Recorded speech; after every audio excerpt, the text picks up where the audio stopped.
안녕하세요. 세종제자교회 김남식 목사입니다. 간간히 비가 내리고 있네요.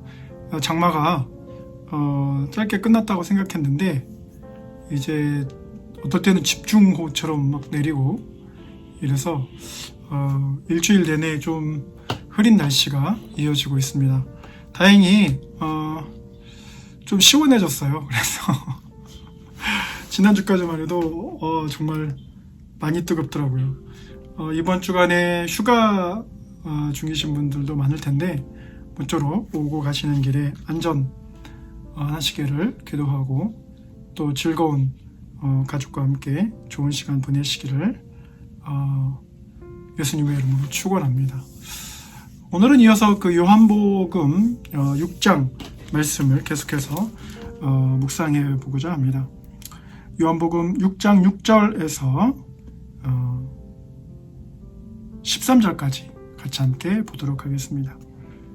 이렇게 말씀하시면 친히 어떻게 하실지를 아시고 빌립을 시험하고자 하심이라. 빌립이 대답하되 각 사람으로 조금씩 받게 할지라도 200데나리온의 떡이 부족하리이다. 제자 중 하나 곧 시몬 베드로와 안드레 형제가 예수께 여짜오되 여기 한 아이가 있어 보리떡 5개와 물고기 2마리를 가지고 있나이다. 그러나 그것이 이 많은 사람에게 얼마나 되겠사옵나이까. 예수께서 이르시되 이 사람들로 앉게 하라 하시니 그곳에 잔디가 많은지라 사람들이 앉으니 수가 5,000명쯤 되더라. 예수께서 떡을 가져 축사하신 후에 앉아있는 자들에게 나눠주시고 물고기도 그렇게 그들의 원대로 주시니라. 그들이 배부른 후에 예수께서 제자들에게 이르시되 남은 조각을 거두고 버리는 것이 없게 하라 하시므로 이에 거두니 보리떡 5개로 먹고 남은 조각이 12바구니에 찼더라. 이제 이걸 물고기 2마리 또 떡 5개 이렇게 해서 오병이어의 기적이라고 하는데요.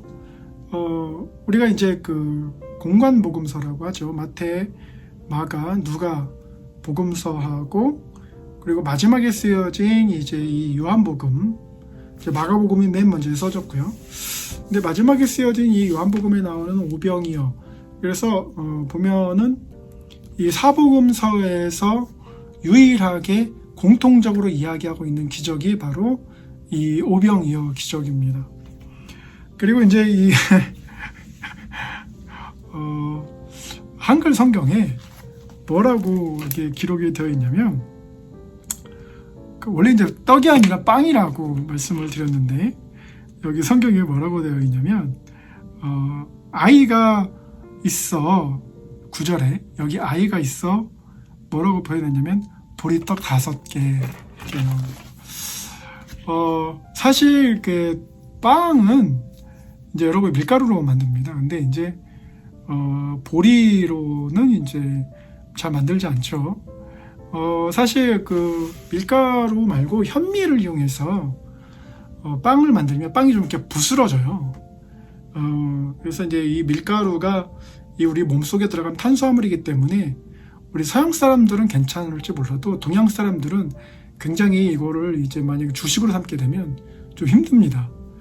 그런데 여기 이제 보리떡 5개 이렇게 표현을 했는데, 이거는 이제 한국의 그 번역할 당시에 상황을 반영한 거고, 이런 그 번역판은 이제 굉장히 우리가 상황화가 됐다라고 이야기를 합니다. 이 상황화는 사실은 이제 어느 특정한 지역에 또는 국가나 문화에 들어갔을 때 복음이 어떻게 이해되느냐, 그리고 그 이해되는 복음을 가지고 어떻게 진리를 전할 것이냐. 그래서 우리가 이제 이거를 contextualization이라고 얘기해서 상황화라고 이야기를 하는데, 빵을 떡이라고 이야기를 한다든지, 그리고 성경에 단순히 이제 빵 덩어리 이렇게 나오거든요. 로브라고. 근데 이제 여기는 보리떡이라고 이렇게 얘기를 해서 아마 이제 주일학교 아이들이 이렇게 물어볼 수 있어요. 선생님, 이스라엘에도 보리가 있나요? 이렇게 물어보고, 이스라엘 사람도 떡을 먹나요? 이렇게 물어보고, 이제 이렇게 물어보면 선생님이 조금 당황하실 수 있죠. 빵입니다. 빵인데 이제 상황화가 돼서 한국적으로 이렇게 표현을 했습니다. 오늘 이 본문 말씀을 보면 역시나 이제 주일학교부터 신앙생활을 하신 분들은 익숙할 것이고, 또 이제 교회를 한 3년 이상 다녀보시면 오병이어 기적에 대한 설교는 한 번쯤 들어보셨을 거라고 생각을 합니다. 근데 이제 그 여타 일반적인, 그래서 우리가 오병이어라고 생각하면 한 가지 뭘 생각하냐면 이제 팝콘 효과를 굉장히 좋아하세요. 그래서 이 팝콘 효과가 뭐냐면 빵 5개 하고 물고기 2마리인데 남자 5,000명이 먹고도 남을 정도로 이렇게 뻥튀기 되는 거죠. 그러니까는 이 놀라운 기적이 일어나는 거죠. 물질적인 기적인 거죠. 그래서 저희 교회에도 이제 그 개척 예배 할 때에 여러 성도님들이 오셔서 헌금해 주시고 하셨는데, 그 헌금 봉투에 뭐라고 써있냐면 세종제자교회 위에 하나님의 오병이어 기적이 넘치기를 기도합니다. 그러니까 처음엔 힘이 미약했지만 나중에 힘이 창대하게, 그래서 막 5,000명 정도 모이는 교회, 그보다 남자 수만 셌으니까 여자까지 합치면 10,000명에 아이까지 합치면 15,000명에 그래서 굉장히 큰 부흥이 일어나라고 이제 그렇게 적어 주셨습니다. 참 감사한 일이죠. 그런데 어제 이제 그 에모리 대학에 요하네스 린덴버그라는 이제 교수하고 미국 그 전도재단 Foundation for Evangelism이라는 그 전도재단에서 미국 그 새 학교에 전도학 PhD 과정을 만들 수 있도록 이제 약 300만 불씩 30억 원씩 이제 후원을 한 적이 있어요. 그래서 제가 이제 그 프로그램에 그 2009년에 들어가서 이제 전도학 PhD 과정을 했는데,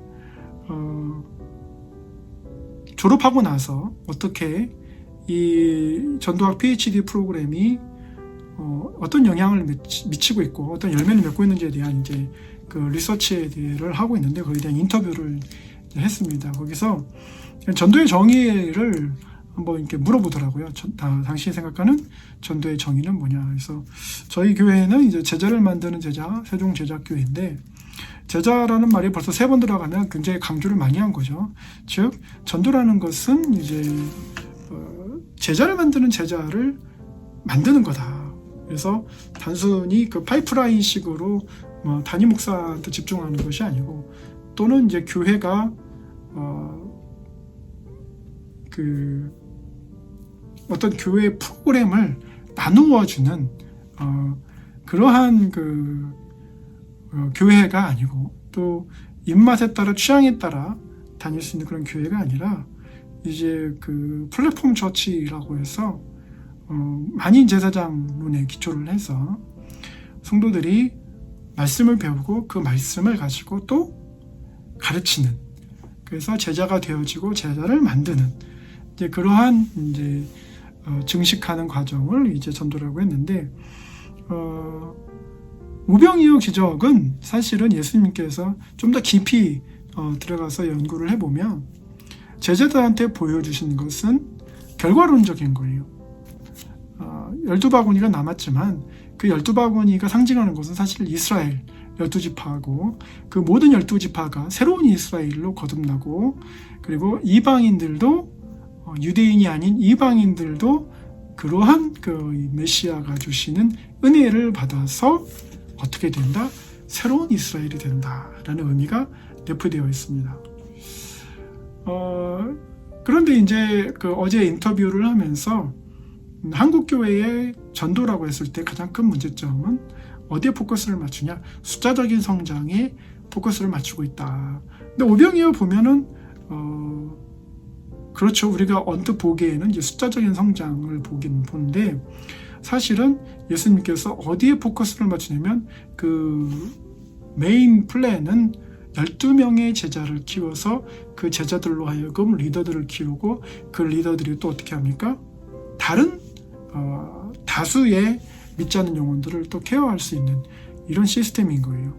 그래서 2000년이 지나도 나라와 민족과 문화와 언어를 뛰어넘어서 복음이 계속 증거되어지고 교회가 세워지고 공동체가 만들어지고 제자들이 이제 만들어지는 것이죠. 이것이 바로 이제 교회의 본질적인 사명입니다. 그런데 대부분 이제 오병이어 기적을 얘기할 때 예수님께서 행하신 놀라운 기적을 이제 보게 되는데, 여기서 우리가 뭘 볼 수 있냐면 마치 아브라함과 이삭이 순종하던 모습이 보인다라는 거죠.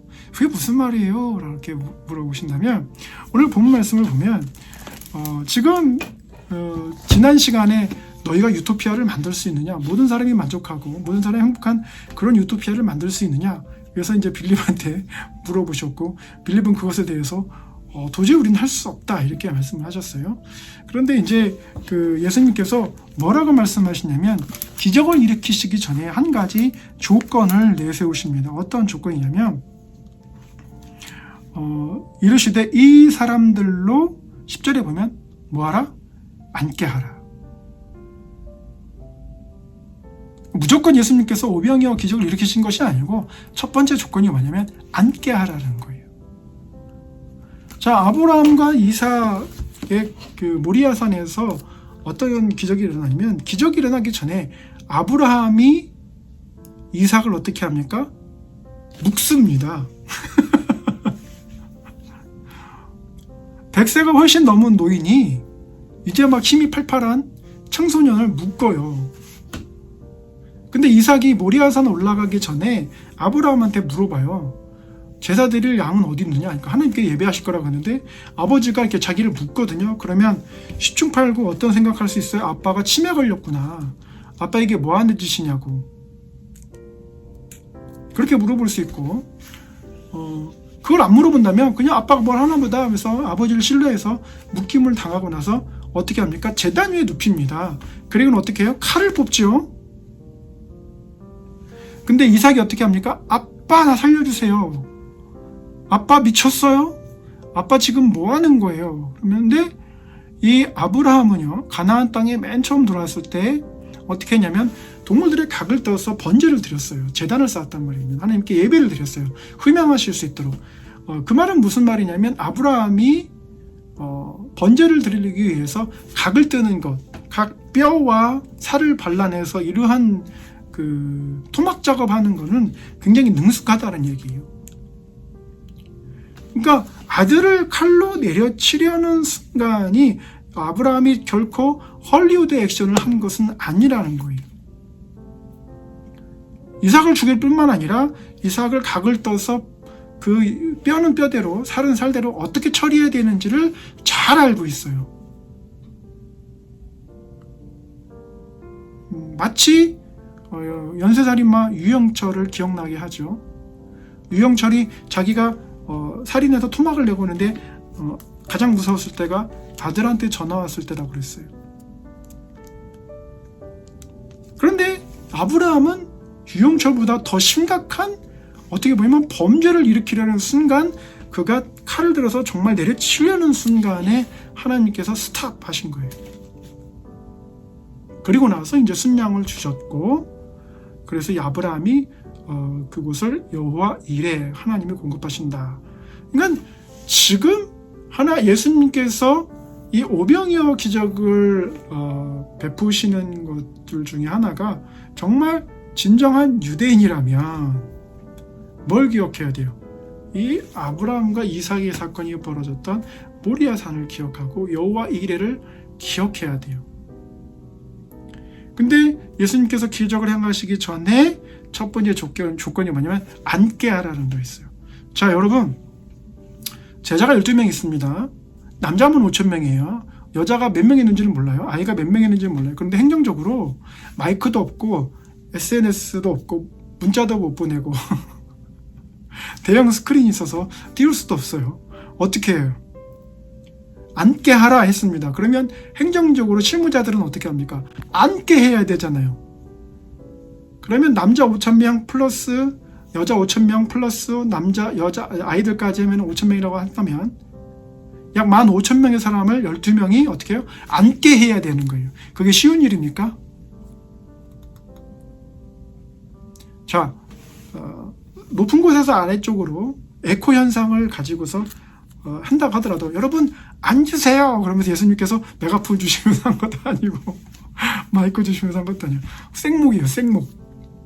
그럼 실무자들은 어떻게 합니까? 앉으라면 다 앉아야 되는 거예요. 그럼 사람들이 물어보지 않습니까? 왜 앉냐고. 그럼 제자들이 뭐라고 물어봐요? 일단 앉으세요. 예수님께서 앉으시라잖아요. 일단 앉으세요. 이게 너무 허무맹랑한 거예요. 그러니까 너무 근거가 없어요. 여러분, 정부가 백신을 맞으세요. 그러면 부작용도 있고 여러 가지 소문도 있고 가짜뉴스도 있고 막 이런 가운데서 일단 맞으세요. 그럼 여러분이 신뢰하면서 아 맞습니다 이랬습니까? 안 그래요.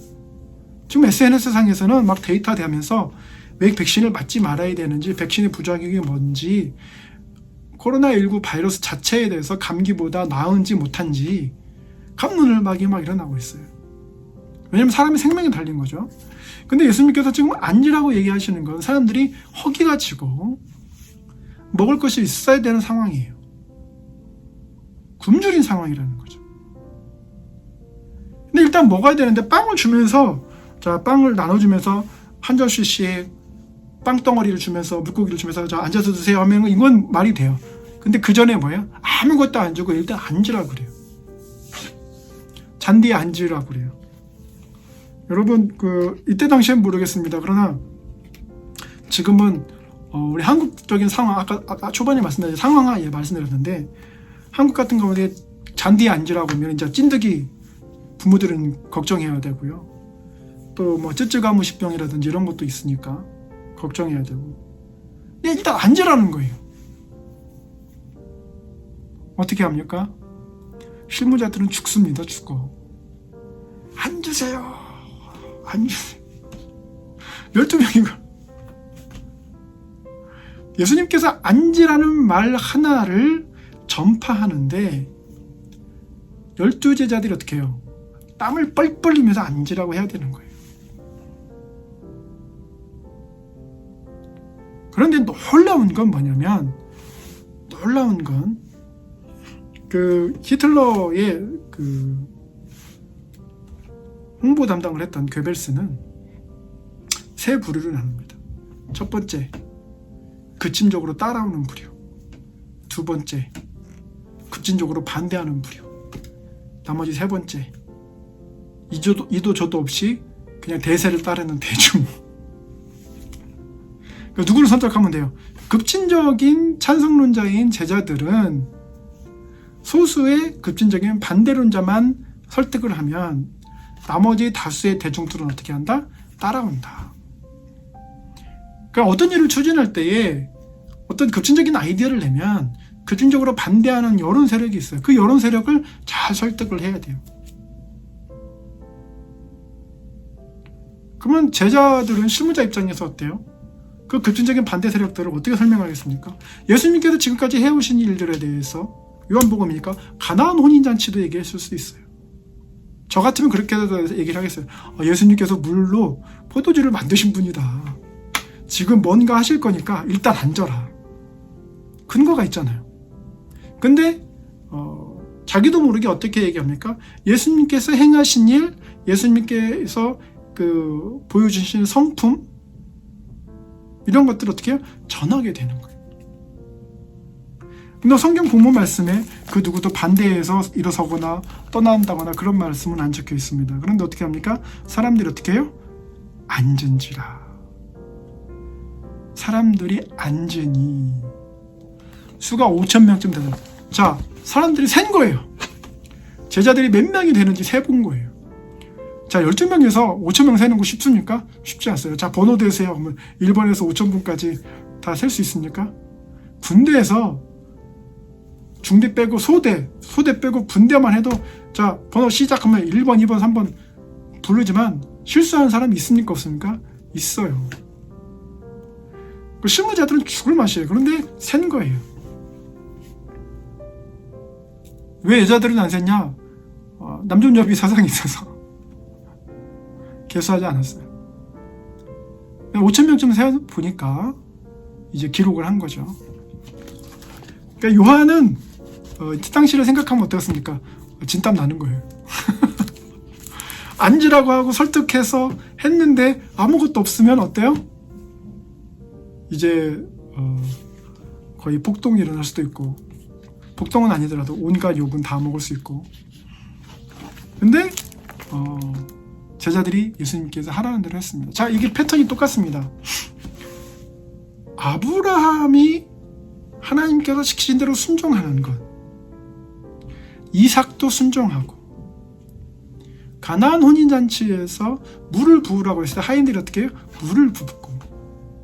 그래서 기적은 그냥 일어나는 것이 아니라 어떨 때 우리가 먼저 순종했을 때 기적이 일어나요. 그러면 어떤 걸 순종해야 되는 겁니까? 예수님께서 우리한테 크게 두 가지 말씀하시죠. 하나는 내 하나님을 마음과 뜻과 정성을 다해 뭐해라? 사랑하라. 두 번째는 내 이웃을 내 몸과 같이 어떻게 하라? 사랑하라. 요즘 날에 이웃 사랑하기가 참 힘듭니다. 코로나 때문에. 여러분 식당 가시면 기쁘시죠? 릴렉스 하고 싶고 3, 4, 5 모이시면 대화도 하고 싶고, 지금 4인 이상 집합 금지인데, 그런데 꼭 마스크를 풀고 얘기를 하세요, 식당에서. 근데 어떤 식당은 이렇게 붙여놔요. 식사할 때 대화 자제 부탁드립니다. 써있는데도 말씀을 하세요. 그래서 직접적으로 말씀드리기가 죄송해서 식당 종업원한테 좀 마스크를 쓰고 좀 얘기하게 해달라고 부탁을 드렸어요. 그랬더니 식당 종업원이 말을 안 해요. 왜요? 손님 떨어질까봐. 근데 그 손님 떨어질 걸 생각하시면서 지금 이 손님에 대한 생각은 안 하는 거죠. 희한해요. 그래서 직접적으로 말씀을 드렸어요. 좀 마스크를 쓰고 대화해 주세요. 그런데 그 한 팀뿐만 아니라 다른 여러 팀들이 있었거든요. 근데 그분들이 죄송합니다라고 얘기를 하는 거예요. 그러니까 자기들도 알고 있어요. 알고 있는데 안 하는 거예요. 자, 2층 식당에서 그런 일이 오늘 발생했는데 1층 맘스터치라는 햄버거 가게에서 확진자가 발생했어요. 가깝습니까? 안 가깝습니까? 가까워요. 근데 경각심이 없어요. 세종시는 지금 베드가 2개 남았습니다. 누가 빨리 가나 경쟁할 필요는 없어요. 오늘 8월 3일인데요. 누가 빨리 그 코로나 병상에 들어가나 경쟁하실 필요가 없다는 얘기죠. 지금 이웃에 대한 배려 뭡니까? 마스크 쓰는 거예요. 대화를 자제하는 거예요. 그러니까 오늘날은 이렇다라는 거죠. 근데 예수님께서 이 두 가지 명령을 지키라고 하셨다는 거죠. 그랬을 때 어떨 때 기적이 나는 거예요. 기적이. 그렇게 앉았습니다. 앉고 나서 예수님께서 떡을 가져 축사하시니 앉아있는 자, 누구에게요? 서있는 자 아니에요. 서있는 자. 이 말씀이 참 재밌습니다. 누구한테 주세요? 앉아있는 자들한테 주는 거예요. 서서 의심하는 자, 그냥 돌아가 버린 자, 이런 사람들한테는 안 나눠주는 거예요. 말씀 그대로 보자면 설마 뭐 서 있다고 해서 안 좋겠습니까? 돌아간다고 하면 안 돼. 그렇게 그래서 먹고 가 하면서 줄 수도 있죠. 그런데 이 모습이 어떤 모습하고 똑같아요? 노뱀 사건하고 비슷해요. 노뱀을 본 사람은 불뱀에 물려서 노뱀을 본 사람은 살고 보지 않는 사람은 죽는 거예요. 앉아있는 사람은 빵을 주고 서 있는 사람은 뭐예요? 원래는 빵을 안 주는 거예요. 예수 그리스도를 믿는 사람은 영생에 이르고 믿지 않는 사람은 어떻게 영생에 이르지 못하는 거예요. 근데 예수 그리스도를 믿는다고 할 때 내 몸과 마음은 교회 건물 안에 있으나 나의 심령은 뭐예요? 세상을 향하고 있다면 그건 아니죠. 장로교 통합이나 합동이나 기장 측에서 말하는 칼빈주의에서는 한 번 구원은 영원한 구원, 침례교에서 말하는 한 번 구원은 영원한 구원이라고 말할 수 있어요. 심지어는 성결교 안에서, 감리교 안에서도 그렇게 말할 수 있어요. 그러나 그건 진실이 아닙니다. 그건 진리가 아니에요. 내가 교회를 평생 다니고 내가 교회에 평생 헌신하고 평생 헌금하고 평생 설교를 듣는다 할지라도 내 삶이 성결하지 않으면, 성화되어서 거룩하려고 계속해서 하나님께 나아가지 않으면 어떻게 된다? 탈락할 수 있다. 뭐에? 구원에. 이 이야기를 하지 않아요. 왜? 교인들 떨어질까 봐. 제가 오늘 페이스북으로 봤는데요. 어떤 분이 그분도 참 재밌어요. 그분이 어느 대형 교회 새벽 예배로 서울에서 유명한 대형 교회, 뭐 이름은 말하지 않겠습니다. 세스판 교회인데 새벽 예배 유튜브 실시간 참여자를 봤나 봐요. 80명 왔다고 그렇게 개소를 하셨더라고요. 왜냐면 그 교회가 코로나 이전에 몇천 명씩 참석하는, 새벽 예배 빠지면 죽는 걸로 생각해서 몇천 명씩 그 이상도 참석하시는 분들인데, 그러니까 이러한 그거를 보면서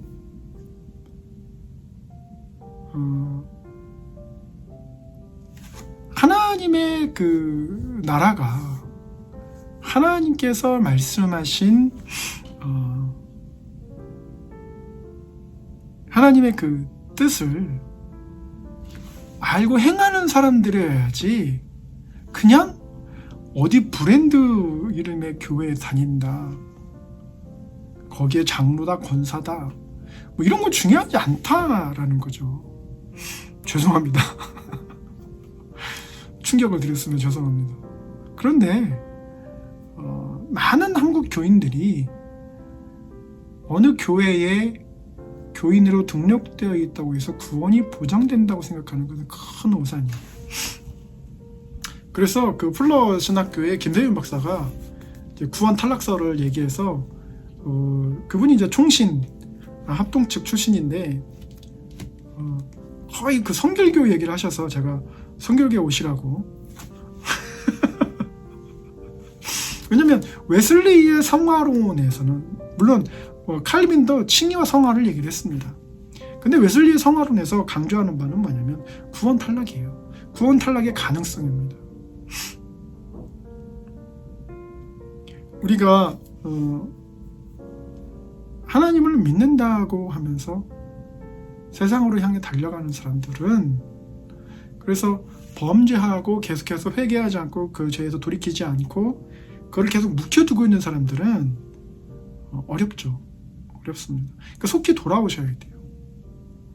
그러니까 단순히 뭐 신천지라든지 뭐 이단에 빠져 있는 뭐 신흥 종교의 뭐 전능 신교라든지 뭐 증산도나 대순진리회나 뭐 이런 거에 빠져 있는 분들뿐만 아니라 지금 교회에 다니고 계시면서, 그래서 제가 어제 인터뷰에서 그런 얘기를 했어요.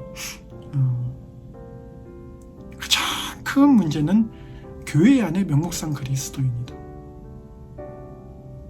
그 또 하나의 큰 문제. 그리고 그분들은 이제 조지 헌터가 말하는 랄프 윈터가 이제 E1, E2, E3라고 해서 전도 대상을 이제 분류를 했는데, 이제 교회 밖에 있는 사람을 E1, 이반젤리즘 1 이렇게 스테이지를 나누는데, 조지 헌터 같은 경우는 교회 안에 있는 명목상 그리스도인들 E0, 이반젤리즘 0, 최우선의 전도 대상. 그러니까 지금 요한한테는 유대인이 뭐예요? 최우선의 자기 민족들의 최우선 대상인 거예요.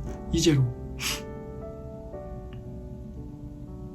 지금 교회 안에 계신 명목상 그리스도인들이 하나님께 돌아오셔야 되고 하나님을 만나셔야 되고, 그리고 지금 내 생각에 갈만한 교회가 없다 그러면서 교회 밖에 교인들이 있지 않습니까? 그 교인들을 뭐 어떻게 표현하는, 그건 사실은 뭐 신학적인 것보다 사회학적인 접근인데, 교회라는 것은 빌딩도 아니고 내 신념도 아니에요. 공동체입니다. 공동체. 교회라는 것은 어떤 공동체냐면 내가 좋아하는 사람들만 모이는 공동체가 결코 아니에요. 어떤 게 공동체냐면 유대인과 이방인이 함께하는 공동체. 그래서 어디서 나옵니까? 사도행전 15장에서 유대인과 이방인이 함께하는 공동체. 그러니까 안디옥 교회에서 이방인이 함께 하는데 음식법을 세우잖아요. 어떻게 하면 이방인과 함께 할 수 있을까? 어떻게 하면 이방인과 유대인이 분리될 수 있을까가 아니라 어떻게 하면 유대인과 이방인이 함께 할 수 있을까? 여러분 누가복음 9장 54절을 보면 요한이 사마리아인들, 이방인들을 얼마나 싫어했는지 하늘에서 불을 내서 다 태워버려 죽여버리자고 예수님께 제안합니다. 왜냐하면 예수님이 능력이 있어서라기보다도 예수님도 같은 유대인이니까. 우리나라 사람들이 한일전은 가위바위보라도 이겨야 된다는 그런 심정으로 예수님도 유대인이니까 사마리아인들 없애도 당연히 동참하시겠지라고 생각을 한 거예요.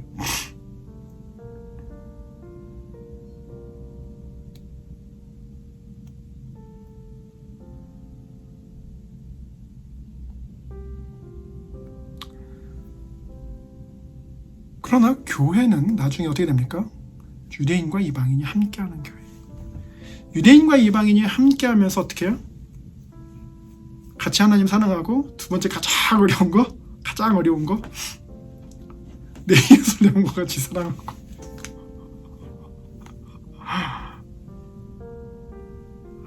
현대에 의해서 층간소음 있죠. 주차 시비 있죠. 댓글 때문에 그렇죠. 뭐 코로나 때문에 아까 말씀드렸듯이 그렇죠. 뭐 많습니다. 많아요. 그렇게 지지고 볶는 게 교회예요. 그게 교회입니다. 스트레스를 안 받을 수가 없어요. 그래서 교회를 떠나셔서 교회 밖에 있으면서 나는 신앙생활을 하고 있다? 잘 생각해 보세요. 예수님께서는 십자가에 달리실 때 우편에 강도하고만 같이 있으신 것이 아니고 너가 하나님의 아들이면 내려와서 너도 구원하고 나도 구원해라 라고 말한 좌편의 강도하고도 함께 하셨습니다. 이게 그럼 그 목사님만 하셔야 되는 거죠. 그거 아니죠. 장로님, 권사님, 주사님, 성도님들 다 같이 해야 되는 거죠. 다 같이. 베드로전서 2장 9절에 우리는 왕같은 제사장이요 거룩한 나라라고 했으니까 다 같이 하는 거죠. 다 같이. 그래서 말씀대로 먼저 우리가 행할 때, 순종할 때 뭐가 일어난다? 기적이 일어난다. 하나님 사랑하고 이웃 사랑하고 그 두 가지. 그래서 여러분 삶에 오병이어 기적, 여러분이 투자하신 게 팝콘 효과로 막 5,000배 막 하나님께서 그렇게 하실 수도 있죠. 하지만 핵심은 뭡니까? 핵심은 예수님께 순종하는 겁니다. 예수님께 순종하셔서 여러분의 자녀와 그 자녀들이 어때요? 30배, 100배, 30배, 60배, 100배의 은혜와 축복을 받는 것이 가장 중요합니다. 꼭 그런 은혜가 있으시기를 예수님의 이름으로 축원합니다. 감사합니다.